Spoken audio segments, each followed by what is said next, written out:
Hey Globals, we're Ritesh, member of the parliament from India. We just hear your speech. Ritesh, tell us your takeaways. So I'm Ritesh Pandey. I'm a member of parliament from the state of Uttar Pradesh, which has about 200 million people, and I represent my constituency Ambedkar Nagar in New Delhi in the Lok Sabha.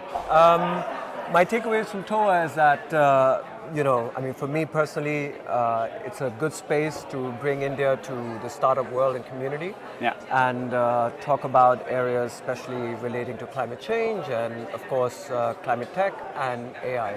And I think what I'm taking away from here is just the sheer energy and the number of people that are speaking up about these new technologies that are shaping the world today, and what the future is going to look like.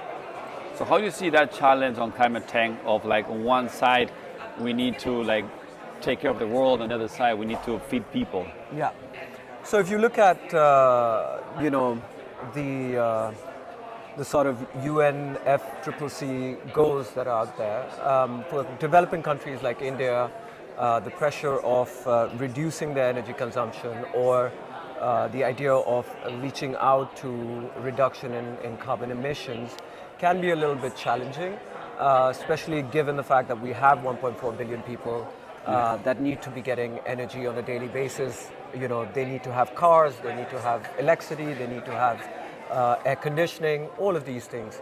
But at the same point, for a country that is making, or rather emphasizing its power and appearing on the global stage, it's even more important that we show to the world that while our primary concern is to uplift the well-being of people and give them a life which is at parity with the rest of the world, but at the same time do it consciously and with full responsibility. And that's why what you see is that India has set out its carbon emission goals for, let's say, by 2030. It has said that our Prime Minister has said that it's going to reduce its GDP carbon emission mixture by about 45%. So, and then of course, we are, at the moment, our energy mix is at about 170 gigawatt, and that's poised to, sort of rise to about, by 2030, almost go more than double. And all of this is then eventually going to allow us to uplift quality of life for our people, and at the same time be more concerning and more aware about the global challenge of climate change and do our bit with it. What do you think that the role that technology will play on this game, especially in AI? Massive. So, well, in AI, in terms of climate change, I think speeding up process, looking at data, and how to utilize that to maybe, along smarter with quantum computing and all of these things, that can help us come with solutions a lot quicker and reduce energy consumption a little bit more. But apart from that, I think AI can help us create awareness and educate people quicker.